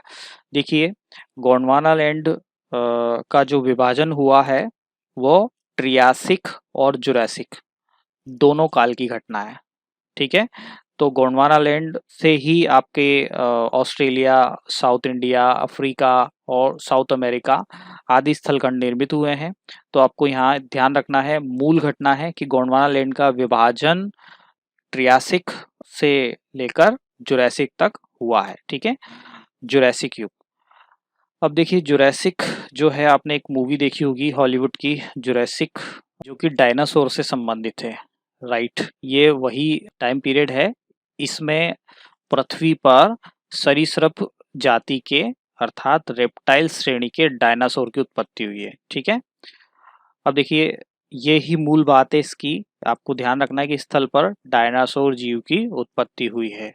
ठीक है, अब देखिए, डायनासोर का जो विनाश है वो किस कारण से हुआ है, वो एक अलग ही टॉपिक है, लेकिन मैं आपको यहाँ पर जनरली ये बता देना चाहता हूँ कि पृथ्वी पर डायनासोर का जो विनाश हुआ था, वह पृथ्वी पर उल्कापात गिरने के कारण पृथ्वी के वातावरण में काफ़ी मात्रा में धूल के जमने से वातावरण काफ़ी प्रदूषित हो गया था, जिसकी वजह से डायनासोर की मृत्यु हो चुकी है। ठीक है, ऐसा यहाँ पर बिल्कुल नहीं है कि उल्कापात हुआ था जिसकी वजह से वो उल्कापात डायनासोर पे आकर गिरे, उससे उनकी मृत्यु हुई है, क्योंकि एक एक उल्कापात एक एक डायनासोर को ढूंढ ढूंढ के तो मारेगा नहीं। ठीक है, तो उल्कापात के कारण पृथ्वी का जो वातावरण है वो काफ़ी मात्रा में प्रदूषित हो गया था, जिसके कारण जो डायनासोर है उनके लिए अनुकूल वातावरण नहीं बना और धीरे धीरे उनकी सबकी मृत्यु हो गई। ठीक है, दूसरी घटना यहाँ पर पुष्पी पादप अर्थात आवृत बीजी या एंजियोस्पर्म की उत्पत्ति हुई है। ठीक है, तो आपको यहाँ ध्यान देना है, पुष्पी पादप जिनमें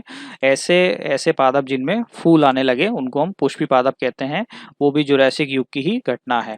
तीसरी विशेषता है यहाँ पर निम्न स्तनधारी अर्थात प्रोटीथीरिया से मार्सुपियल अर्थात मेटाथीरिया यानी कि कंगारू स्तनियों की उत्पत्ति हुई। तो कंगारू की उत्पत्ति जो है वो जुरासिक युग में ही मानी जाती है, और आपको जानकारी होनी चाहिए कि कंगारू ज़्यादातर जो है ऑस्ट्रेलिया में पाए जाते हैं। ठीक है, चौथी घटना है आपका यहाँ पर उड़ने वाले सांप से प्रथम पक्षी आर्कियोप्टेरिस की उत्पत्ति हुई।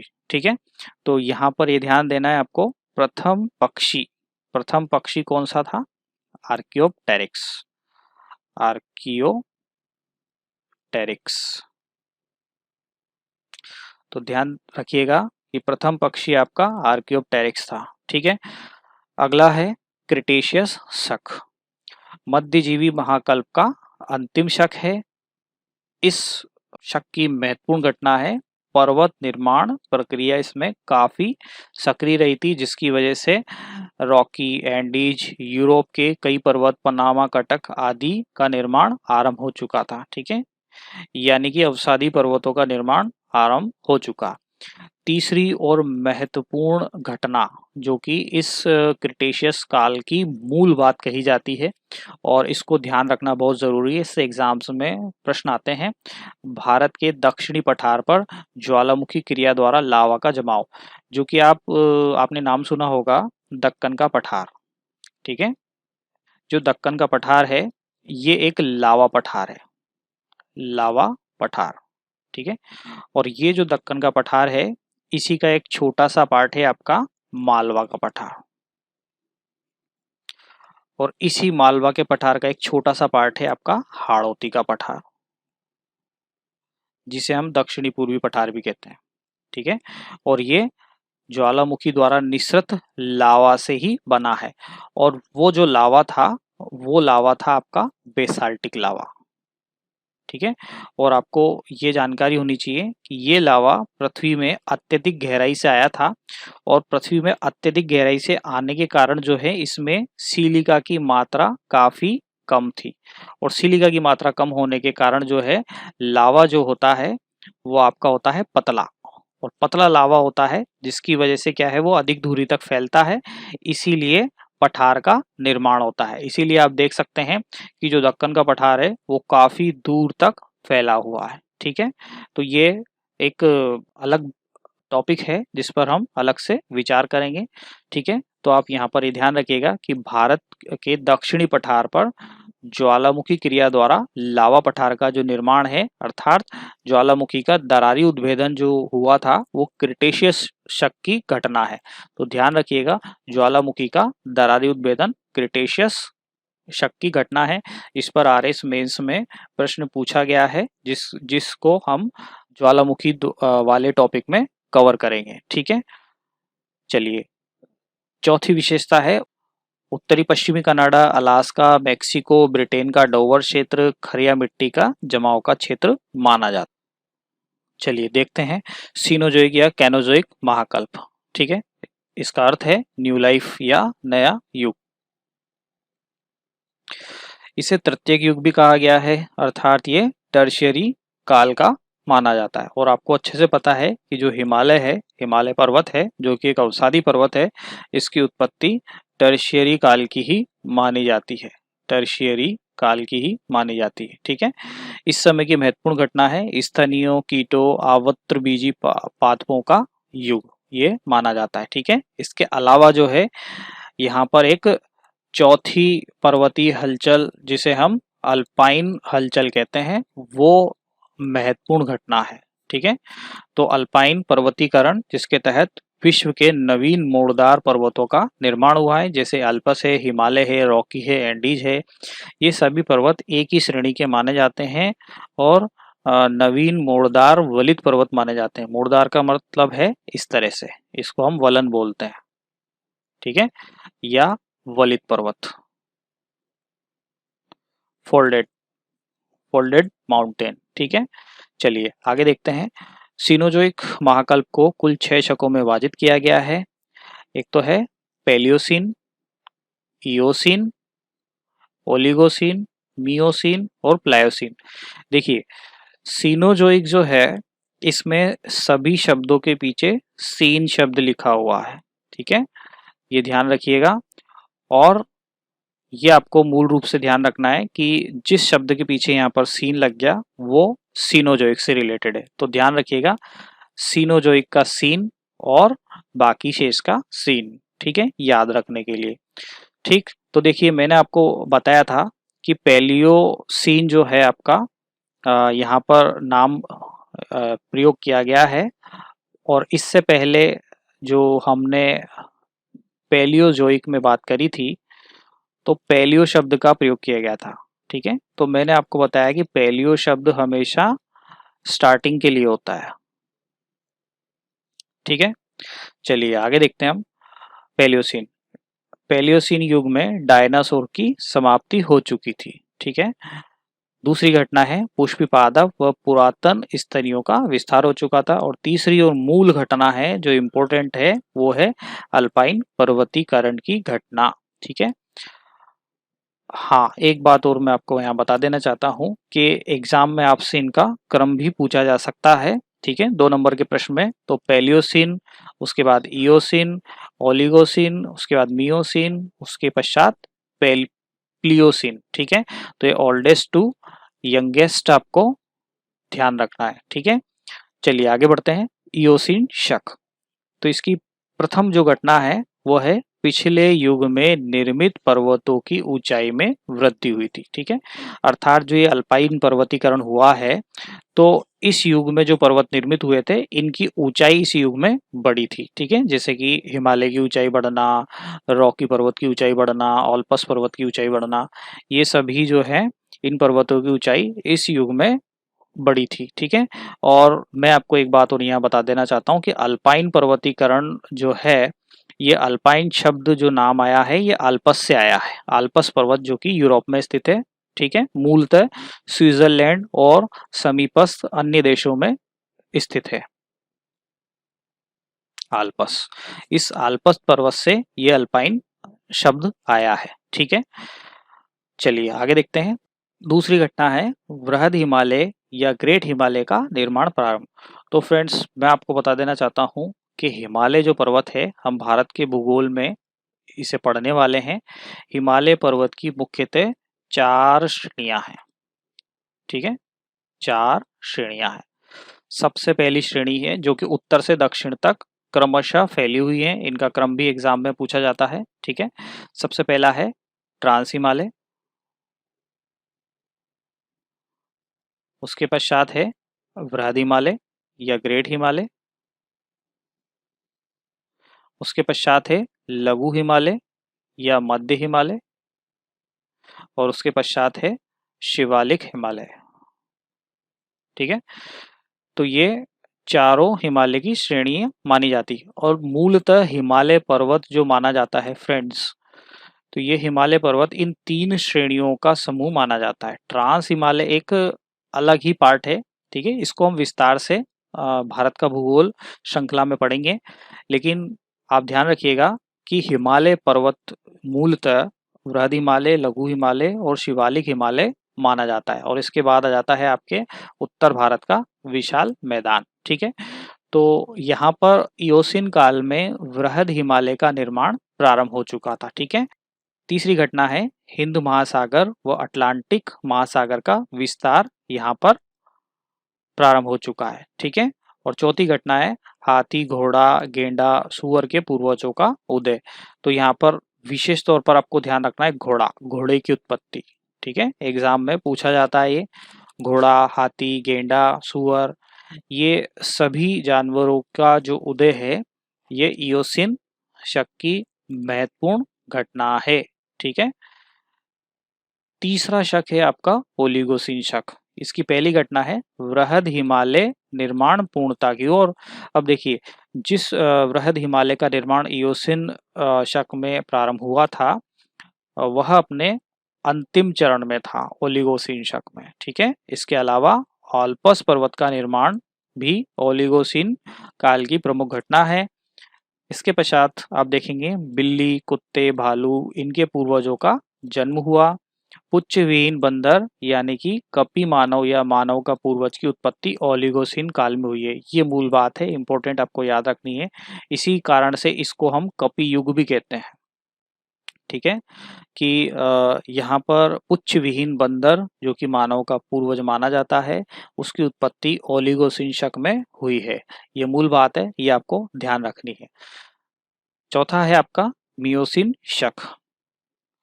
पोतवार क्षेत्र में अवसादी जमाओं से लघु तथा मध्य हिमालय का निर्माण हुआ है। ठीक है, ये पोतवार क्षेत्र जनरली हरियाणा और थोड़ा पाकिस्तान, लाहौर वाला इलाका, उधर का क्षेत्र है।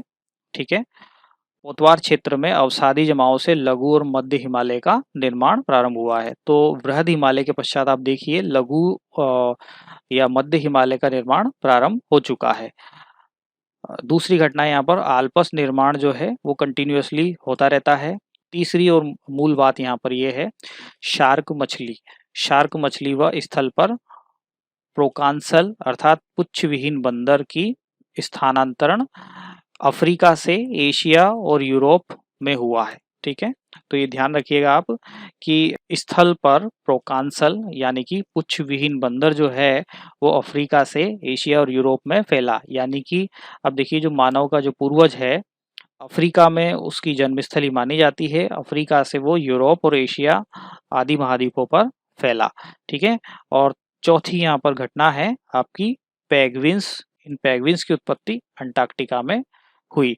पेंगुइन एक ठंडे क्षेत्र का जीव है, इसीलिए उसकी उत्पत्ति एंटार्कटिका महाद्वीप में अनुकूलित जलवायु होने के कारण हुई। ठीक है, और सबसे अंतिम शक आता है आपका प्लियोसिन। प्लियोसिन में क्या है देखिए, वर्तमान महासागर व महाद्वीपों का स्वरूप। जैसा कि आज आप देखते हो मैप में जो महासागर आपको दिखाई देते हैं, जैसे प्रशांत महासागर है, हिंद महासागर है, काफी सारे महासागर है, काफी सारे महाद्वीप हैं। इनका जो स्वरूप है वो प्लियोसिन शक में एक वास्तविक रूप ले चुका था। ठीक है, इसके अलावा काला सागर, उत्तरी सागर, कैस्पियन सागर, अरब सागर, ठीक है, वह 33 भूसन्नति में जमाओं से उत्तर भारत के विशाल मैदान का निर्माण हुआ है। ठीक है, देखिए फ्रेंड्स, ये जो हिमालय है इसका निर्माण टेथिस सागर के मलबे से हुआ है। ठीक है, अब ये निर्माण इसका टेथिस सागर के मलबे से किस प्रकार से हुआ है, इस पर मेरा एक अलग से वीडियो आएगा। तो फ्रेंड्स, आप मेरे साथ जुड़े रहिए और आपको बहुत अच्छी जानकारियां मैं दूंगा। ठीक है, चलिए अगली विशेषता है शार्क मछली का विनाश इस काल में हो चुका है। नेक्स्ट, स्थलीय बड़े जीव का ह्रास इस शक में हो चुका है और मानव की उत्पत्ति प्लियोसीन शक में मानी जाती है। जो आज का आप मानव देखते हैं उसकी उत्पत्ति प्लियोसीन शक में हो चुकी है। नियोजोइक महाकल्प के बारे में विचार करते हैं। ये वर्तमान काल से संबंधित है। ठीक है, जो आज का युग है वो नियोजोइक महाकल्प से संबंधित है। इसे चतुर्थ युग या क्वार्टनरी युग भी कहते हैं। मूलतः इसे दो शकों में विभाजित किया गया है। नंबर 1 प्लिस्टोसिन शक, नंबर 2 होलोसिन। तो प्लिस्टोसिन के बारे में हम देखते हैं। उत्तरी अमेरिका की वृहद झीलों और नॉर्वे के फियोर्ड तटों का निर्माण प्लिस्टोसिन शक में हुआ है। अब देखिए यहाँ पर जितनी भी झीलें हैं नॉर्वे के अंदर, उनका जो निर्माण है वो प्लिस्टोसिन शक की महत्वपूर्ण घटना है। और इस प्लिस्टोसिन शक में काफी सारे हिमयुग आए हैं। उन हिमयुगों के बारे में हम आगे विचार करेंगे। दूसरी घटना है भूपटल पर हिम चादर की उपस्थिति।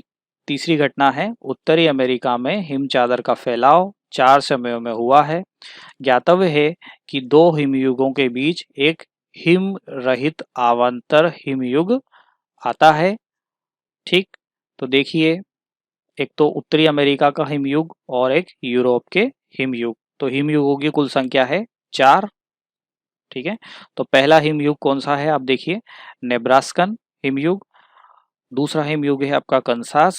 तीसरा हिमयुग है आपका इलिनोइन और चौथा हिमयुग है आपका विस्कॉन्सिन। ठीक है, और इनके बीच में आपके अवान्तर हिमयुग अर्थात हिमयुग रहित वातावरण या हिमयुग रहित युग रहा है, जिसे हम पहला जो है आप देखिए अपटोनियन, दूसरा यारमाउथ, तीसरा संगमन। ठीक है, तो इनका क्रम आपको याद रखना है। ठीक है, तो सबसे पहले आपका नेब्रास्कन। नेब्रास्कन जो है ये प्रथम हिमयुग है और कहाँ का है ये, नॉर्थ अमेरिका। नॉर्थ अमेरिका के 4 हिमयुग हैं। तो नॉर्थ अमेरिका का प्रथम हिमयुग नेब्रास्कन। इसके बाद अवान्तर हिमयुग का समय आता है अर्थात जलवायु अचानक से गर्म हो जाती है, तो उस युग को हम बोलते हैं अपटोनियन। अपटोनियन। ठीक है, उसके बाद पुनः दूसरा हिमयुग यहाँ पर आता है जिसे कहते हैं कंसास। ठीक है, इसके पश्चात फिर से जलवायु गर्म होती है और हिमयुग रहित समय आता है जिसे कहते हैं यारमाउथ। यारमाउथ। तीसरा हिमयुग आता है आपका इलिनोइन। इलिनोइन। और इसके पश्चात फिर से अवान्तर हिमयुग आता है जिसको हम बोलते हैं संगमन। और चौथा और अंतिम हिमयुग आपका विस्कॉन्सिन।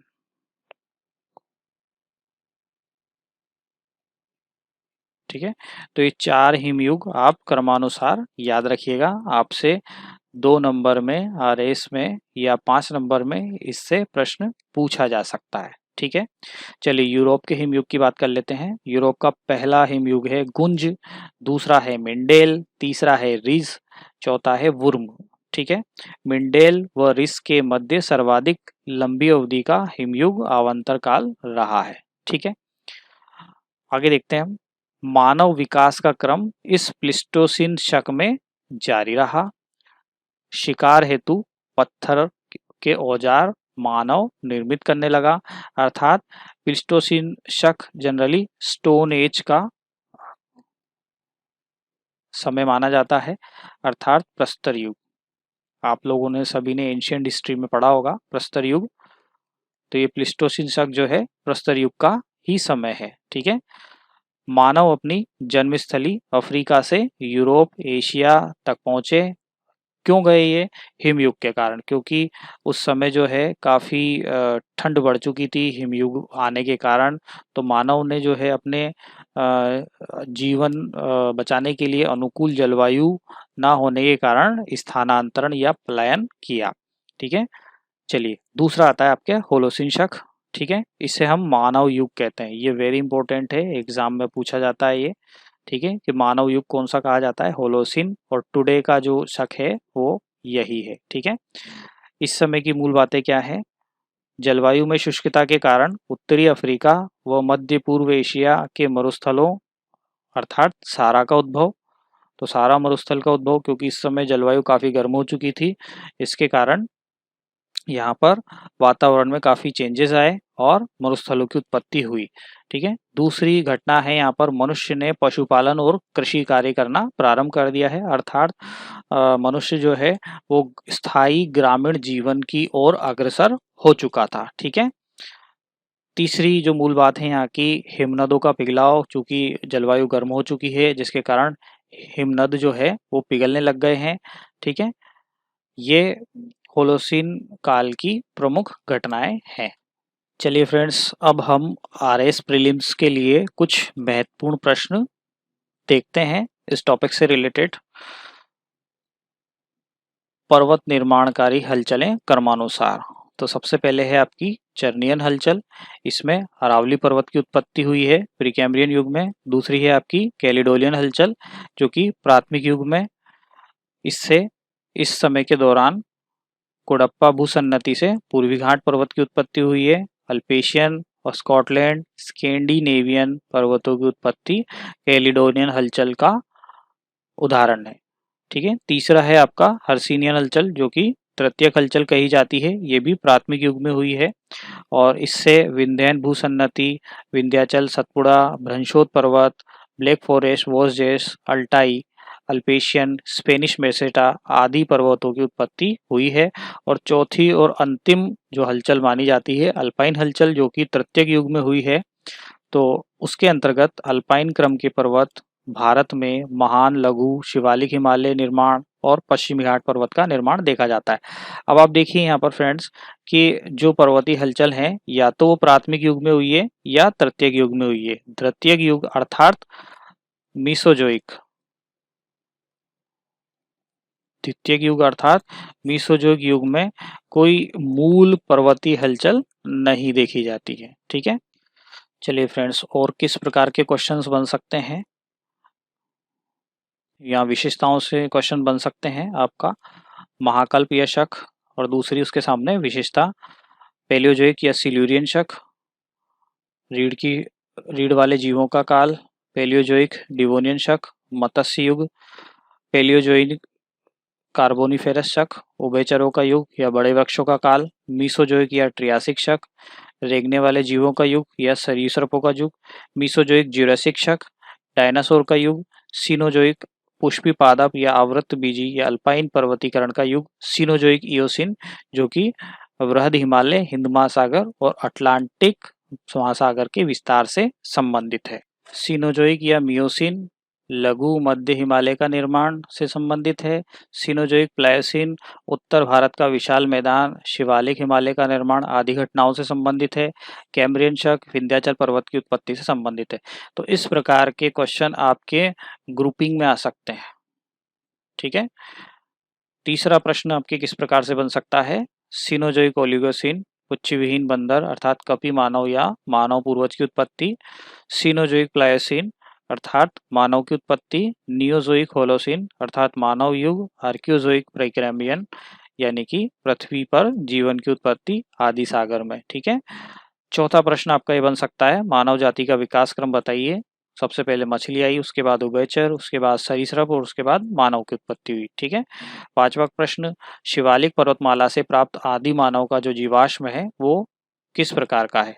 रामापिथेकस। ठीक है, छठा प्रश्न है आपका, सर्वाधिक प्राचीन जीवाश्म की प्राप्ति कहाँ से हुई है? तो कैम्ब्रियन युगीन अवसादी शैलों से सर्वाधिक जीवाश्म आपके प्राप्त हुए हैं। ठीक है, सातवां प्रश्न आपके ग्रुपिंग प्रश्न है, किस प्रकार से बन सकता है?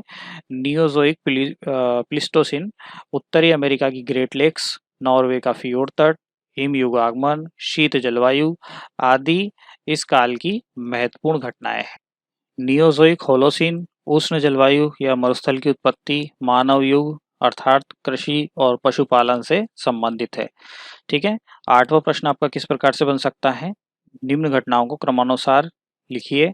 सबसे पहले भूपृष्ठ का निर्माण हुआ, उसके बाद पृथ्वी पर जल आया, उसके बाद एक कोशिकीय जीव की उत्पत्ति, उसके बाद प्रकाश संश्लेषण की प्रक्रिया, उसके बाद यूकेरियोटस जीव की उत्पत्ति, उसके पश्चात बहुकोशिकीय जीव की उत्पत्ति और उसके पश्चात आर्थ्रोपोडा और पौधे, पुष्पी, पादप, पशु, पक्षी आदि स्तनधारियों की उत्पत्ति से संबंधित है। प्रश्न नंबर 9 किस प्रकार से आपका बन सकता है? वर्तमान 2021 में कौन सा इयॉन चल रहा है? तो आपको ध्यान रखना है फेनेरोजोइक इयॉन चल रहा है, क्वाटरनरी महाकल्प चल रहा है और उसका भी होलोसीन शक यहाँ पर चल रहा है। और एक और जो नई अभी रिसर्च हुई है उसमें होलोसीन को भी 3 युगों में डिवाइड किया है, जिसमें सबसे अंतिम युग है मेघालयन युग। ठीक है, मेघालयन। तो वर्तमान में मेघालयन युग आपका चल रहा है। ठीक है, तो यहाँ पर इसके कई मल्टीपल आंसर हैं, जैसा आपको ऑप्शन दिखेगा आप उसी को राइट करेंगे। ठीक है, आगे देखते हैं हम मेंस में भी कुछ प्रकार से प्रश्न पूछे गए हैं। आरएस मेंस 2018 और 2016 में इस विषय से कुछ प्रश्न पूछे गए हैं जिन पर हम विचार करते हैं। उससे पहले हम एक बार रिवाइज कर लेते हैं। देखिए फ्रेंड्स, ये जो चार्ट है वो आपका पूरे टॉपिक का शॉर्ट में रिवीजन है। ठीक है, मैं ये नहीं कह रहा कि इसमें प्रत्येक विशेषताएं बताई गई हैं, इसमें एक ओवरव्यू बताया गया है जो आपको टॉपिक को समझने में हेल्प करेगा। ठीक, तो देखिए फ्रेंड्स, सबसे पहले आपका हेडन इयॉन जो कि अजीवी कल्प में काउंट किया गया है। उसके बाद सारे के सारे जितने भी आपके इयॉन हैं, शक हैं, वो सब जोइक एरा में आएंगे। ठीक है, उसके बाद आर्कियन या आर्कियोजोइक और उसके पश्चात प्रोटीरोजोइक। ठीक है, इन तीनों को सम्मिलित रूप से प्री कैम्ब्रियन सुपर इयॉन कहा गया है। हेडन इयॉन का समय है आपका 4.6 अरब वर्ष पूर्व, ऑर्कियन का समय है आपका 4 अरब वर्ष पूर्व और प्रोटीरोजोइक का समय है आपका 2.5 अरब वर्ष पूर्व। ठीक है, उसके पश्चात जीवी महाकल्प आता है और इस जीवी महाकल्प को हम फेनेरोजोइक इयॉन जो कि आज का इयॉन है उससे हम प्रदर्शित करते हैं। इस फेनेरोजोइक इयॉन को 4 महाकल्पों में बांटा गया है। ठीक है, ये 4 महाकल्प कौन कौन से हैं? एक तो है पेलियोजोइक, दूसरा है मीजोइक, तीसरा है सीनोजोइक और चौथा है नियोजोइक। ठीक है, और पेलियोजोइक को हिंदी में कहते हैं पुराजीवी, मीजोइक को हिंदी में कहते हैं मध्यजीवी, सीनोजोइक को कहते हैं नवजीवी या टर्शियरी और नियोजोइक को कहते हैं नवजीवी या क्वार्टरी। ठीक है, इनको हम प्राथमिक युग, द्वितीयक युग, तृतीयक युग और चतुर्थक युग से भी प्रदर्शित करते हैं। ठीक है, चलिए अब हम इनका वर्गीकरण भी देख लेते हैं। देखिए, पैलियोजोइक को 5 शकों में विभाजित किया गया है, क्रमशः कैम्ब्रियन, ऑर्डोविशियन शक, सिल्यूरियन शक, डिवोनियन शक और परमिनियन शक। इनका समय यहाँ दिया हुआ है। ठीक है, इस पर हम ज्यादा विचार नहीं करेंगे। ठीक, आगे देखिए, मीजोइक या मध्यजीवी, इसको डिवाइड किया गया है ट्रियासिक, जुरासिक और क्रिटेशियस में। तीसरा जो है आपका सीनोजोइक, इसको विभाजित किया गया है 5 शकों में, पेलियोसिन, इयोसिन, ओलिगोसिन, मायोसिन और प्लायोसिन। चौथा जो है आपका नियोजोइक, इसको 2 शकों में विभाजित किया गया है, प्लिस्टोसिन और होलोसिन। होलोसिन को आगे 3 एजेस में डिवाइड किया गया है, एक तो है ग्रीनलैंडियन, नॉर्थ ग्रीपियन और मेघालयन। ठीक है, तो ध्यान रखिएगा, पहला है आपका ग्रीनलैंडियन,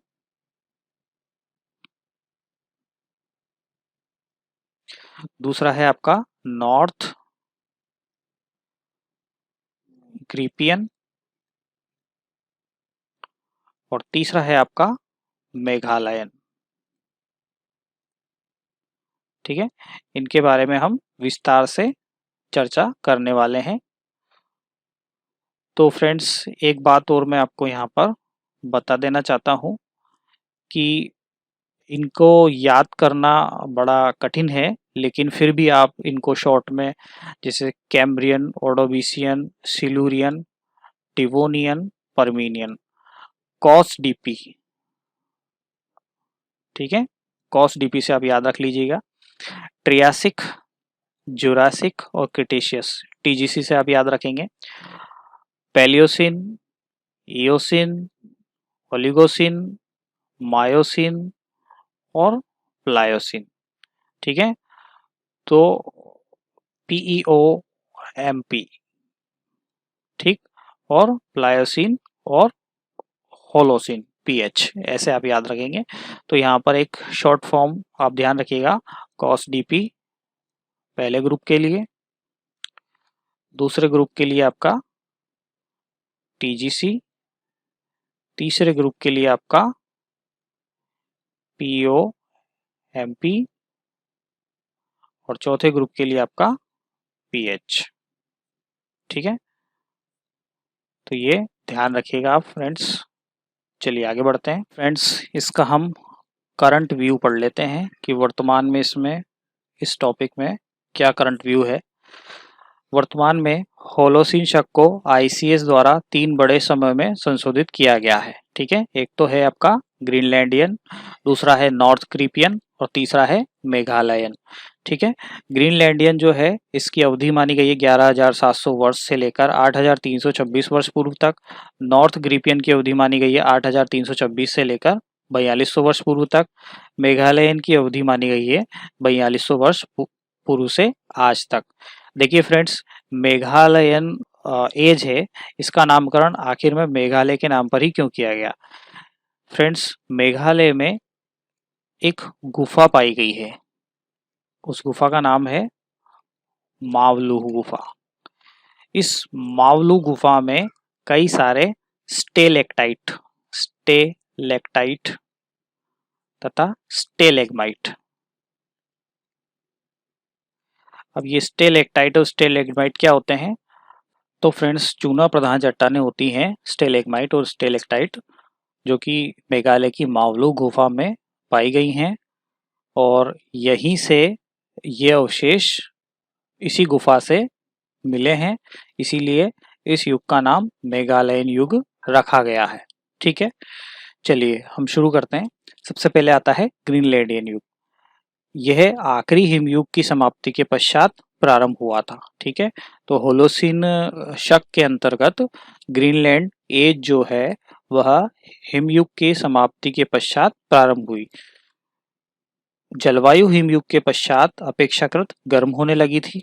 ठीक है, तो ग्रीनलैंडियन जो युग है इसकी दूसरी महत्वपूर्ण घटना है कि हिमयुग के पश्चात अपेक्षाकृत गर्म जलवायु होने लगी थी। डोगरलैंड जो कि उत्तरी सागर में है, सुंडालैंड जो कि हिंद महासागर में है, जल स्तर में वृद्धि होने लगी। सारा मरुस्थल की उत्पत्ति हुई है उष्ण जलवायु के कारण। तो जलवायु अचानक गर्म होने के कारण सारा मरुस्थल की उत्पत्ति यहाँ पर फाइनलाइज हो चुकी है। ठीक है, और एक नवपाषाण कृषि युग इस काल की महत्वपूर्ण घटना है। नवपाषाण कृषि युग में मानव ने आधुनिक कृषि और स्थायी जीवन सीख लिया था। ठीक है, स्टोन एज पीरियड आपने इतिहास में पढ़ा होगा, उससे रिलेटेड है ये। दूसरा युग आता है आपके नॉर्थ ग्रीपियन। ठीक है, इस काल की प्रमुख घटना है ग्रीनलैंड युग के पश्चात अचानक वैश्विक शीतलन शुरू होने पर प्रारंभ हुआ। ठीक है, अर्थात हम यूं कहें कि पहले हिमयुग आया था और हिमयुग के पश्चात ग्रीनलैंडियन ग्रीनलैंडियन युग प्रारंभ हुआ। इस ग्रीनलैंडियन युग में दोबारा से तापमान में वृद्धि हुई। और तीसरा आपके नॉर्थ ग्रीपियन। इस नॉर्थ ग्रीपियन में दोबारा से तापमान घटने लगा, अर्थात हिमयुग जैसी स्थितियां बनने लगी। हिमयुग जैसी स्थितियां बनने लगी। ठीक है, तो इस शीतलन के कारण इस घटना को 8.2 किलो ईयर इवेंट भी कहा गया है। ठीक है, और ये समय कांस्य युगीन सभ्यताओं का समय माना जाता है। ठीक है, तीसरा आता है आपके मेघालयन। इसका समय है 4200 वर्ष पूर्व से आज तक। ये लेटेस्ट एज है क्वाटरनरी काल की, यानी कि चतुर्थ काल की। इस समय सूखा व ठंडक दोनों एक साथ हुई थी, अर्थात सूखा भी पड़ रहा था और ठंडक भी थी, के कारण मिस्र, मेसोपोटामिया, सीरिया, फिलिस्तीन, सिंधु घाटी सभ्यता, यांगटीसी आदि सभ्यताओं का पतन हुआ है। ठीक है, तो आप सभी लोगों ने इतिहास में इन सभ्यताओं के बारे में पढ़ा है, और ये सारी सभ्यताएं मेघालयन युग में ही इन सभी सभ्यताओं का पतन हुआ था। ठीक है, अब यहाँ पर एक मूल बात और, कि इन होलोसिन युग का जो वर्गीकरण किया गया है उसका मुख्य आधार है विश्व भर के समुद्र तल, झीलें, हिमनद, बर्फ, स्टेलेक्टाइट, स्टेलेग्माइट में जमा तलछट, उसका जब विश्लेषण किया गया उसके आधार पर होलोसिन शक का वर्गीकरण किया गया। तो चलिए फ्रेंड्स, अब हम बात करते हैं आरएस मेंस 2018 और 2016 में पेपर सेकंड में पूछे गए प्रश्न और उनका उत्तर किस प्रकार दिया जा सकता है। पहला प्रश्न है, विश्व की 4 पर्वत निर्माणकारी घटनाओं तथा उनके मुख्य पर्वतों के नाम लिखिए। ये प्रश्न आरएस मेंस 2018 में पूछा गया है। इसकी शब्द सीमा है 15 और इसके लिए आपको 2 अंक मिलेगा। चलिए उत्तर देखते हैं हम। सबसे पहली घटना है पर्वत निर्माणकारी चर्नियन हलचल, जो कि प्री कैम्ब्रियन काल में हुई थी। इसे प्री कैम्ब्रियन हलचल भी कहा जाता है। इसके परिणाम स्वरूप भारत में अरावली पर्वत, कुडप्पा क्रम की चट्टानें, दिल्ली व धारवाड़ समूह की चट्टानें निर्मित हुई। दूसरी पर्वतीय हलचल कहलाती है आपकी कैलिडोनियन हलचल, जो कि सिल्यूरियन काल में निर्मित हुई है, और इस घटना के परिणाम स्वरूप पूर्वी घाट, अल्पेशियन, स्कॉटलैंड तथा स्कैंडिनेविया अर्थात नॉर्वे और स्वीडन के पर्वत निर्मित हुए हैं। तीसरी हलचल है आपकी हर्सिनियन हलचल, जो कि परमियन काल में निर्मित हुई है। इसके परिणाम स्वरूप आपके Vindhyachal, Satpura, Vosges, Black Forest, Altai, थ्यान और बंशोद पर्वत निर्मित हुए हैं। और चौथी और अंतिम पर्वतीय हलचल है आपकी अल्पाइन हलचल, जो कि टर्शियरी काल में निर्मित हुई है। इसके फलस्वरूप महान, लघु और शिवालिक हिमालय की उत्पत्ति हुई है, साथ ही साथ पश्चिमी घाट की उत्पत्ति भी हुई है। मैं आपको एक बात यहाँ बता देना चाहता हूँ कि ये उत्तर 15 से 22 शब्दों के मध्य अधिकतम उदाहरणों की जानकारी के अनुसार दिया गया है, जो आपको पूरे अंक प्रदान करवाएगा। लेकिन आप चाहें तो इसे संशोधित करके छोटा भी कर सकते हैं, लेकिन उत्तर जो है आपका 15 से 20 शब्दों में दिया जा सकता है। लेकिन आपको जानकारी अधिकतम या कंटेंट अधिकतम लिखना ज़रूरी है, और मूल बातें लिखना भी ज़रूरी है, तभी आपको 2 में से 2 अंक दिया जाएगा, अन्यथा नहीं। हाँ, ये ज़रूर है आप इनमें दी गई उदाहरण जो हैं वो आप कम कर सकते हैं। चलिए दूसरा प्रश्न हम देखते हैं। भूगर्भिक समय सारणी के मध्यजीवी महाकल्प की विशेषताओं की विवेचना कीजिए। अब देखिए ये प्रश्न पूछा गया है आरएस मेंस स्पेशल 2016 में। इसके लिए 50 शब्द आपको दिए गए हैं, शब्द सीमा, इसी में आपको उत्तर देना है और इसके लिए आपको 5 अंक मिलेगा। अब इसमें आपको ध्यान रखना है कि सिर्फ मध्यजीवी अर्थात मीसोजोइक, ठीक है, मीसोजोइक कल्प जो है उसी की विशेषताओं का वर्णन यहाँ देना है, अन्यथा बेकार से कोई बातें आपको यहाँ नहीं लिखनी है। ठीक है, तो देखते हैं हम, काफी शॉर्ट रूप में मैंने इसको दिया गया है।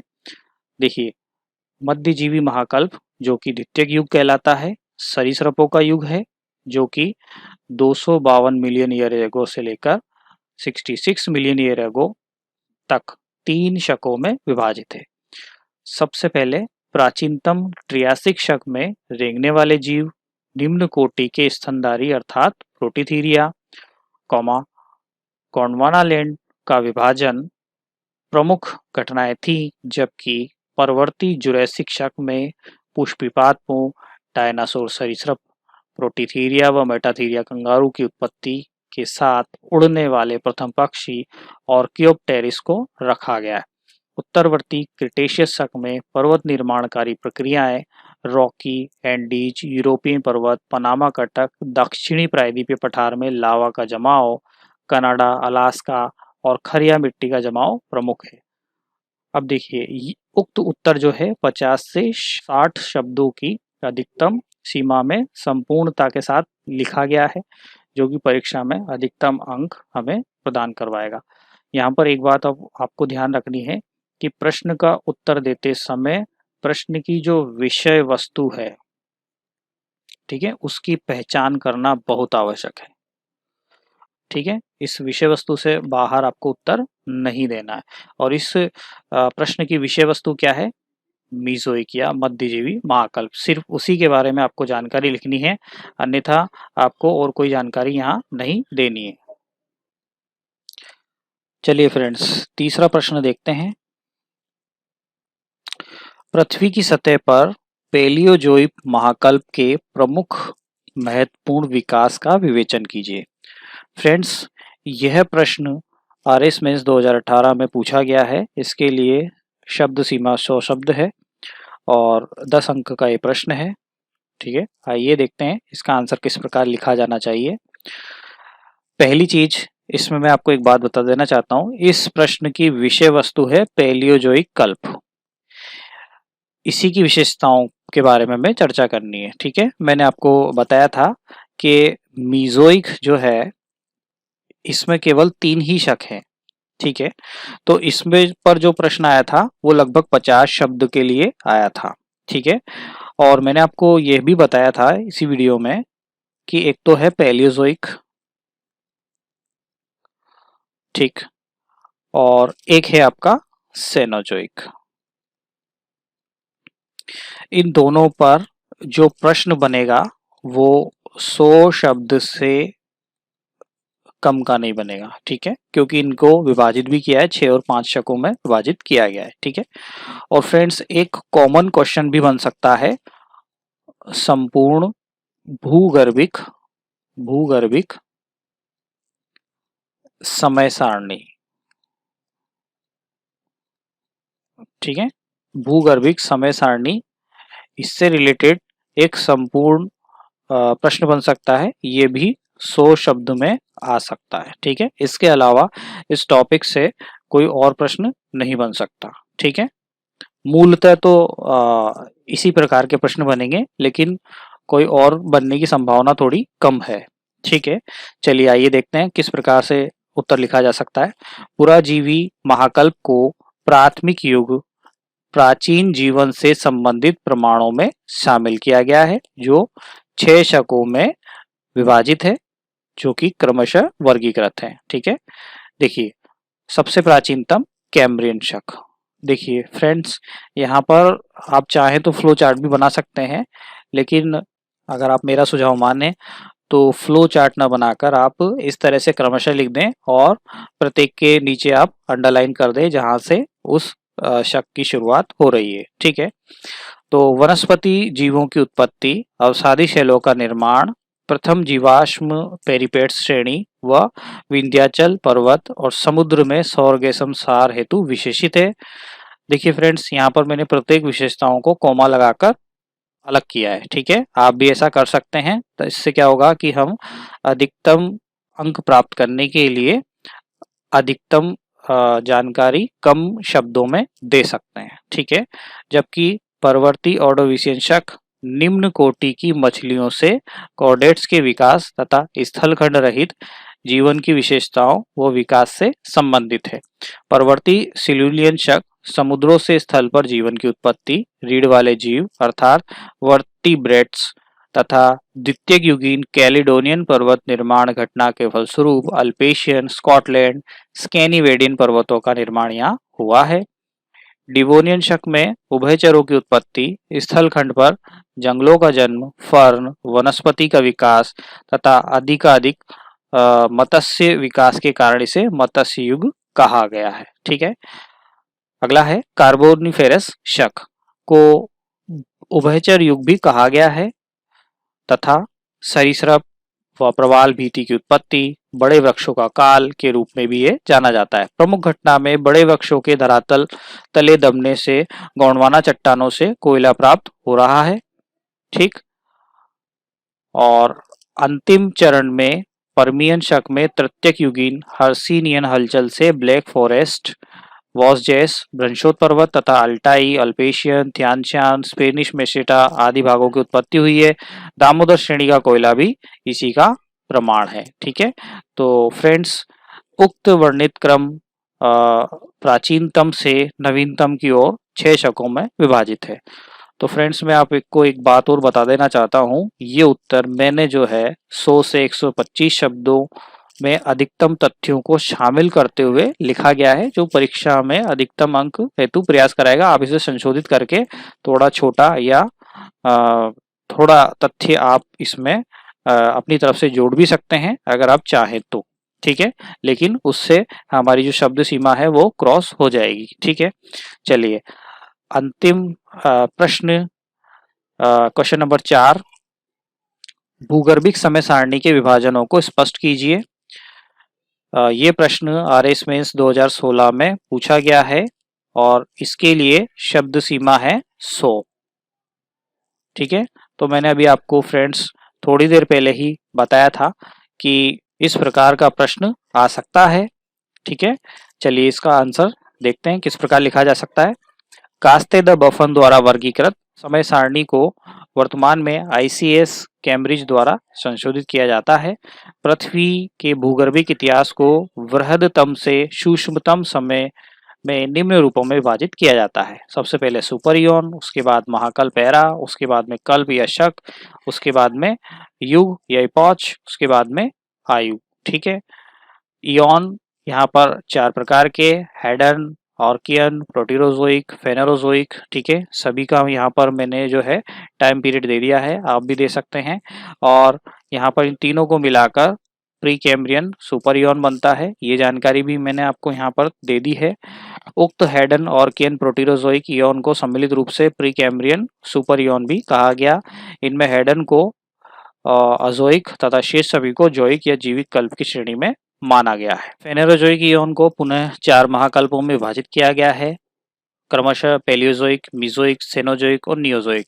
इन सभी की समयावधि यहाँ पर दी गई है, आप चाहे तो दे भी सकते हैं, आप चाहे तो नहीं भी दे सकते हैं, ठीक है। मूलतः हमें यहाँ पर विशेषताएं लिखनी है, ठीक है। चलिए अगला है, पेलियोजोइक महाकल्प को पुनः 6 शकों में क्रमशः विभाजित किया गया है। देखिए Cambrian, Ordovician, Silurian, Devonian, Carboniferous, Permian शकों में विभाजित किया गया है, ठीक है। मीजोइक महाकल्प को पुनः 3 शकों में क्रमशः ट्रियासिक, जुरैसिक और क्रिटेशियस में विभाजित किया गया है, जबकि सीनोजोइक को पुनः 5 शकों में क्रमशः Palaeocene, eosin, Oligocene, myosin, Pliocene में विभाजित किया गया है। नियोसिक चतुर्थ युग को 2 शकों में प्लिस्टोसिन और होलोसिन में बांटा गया है।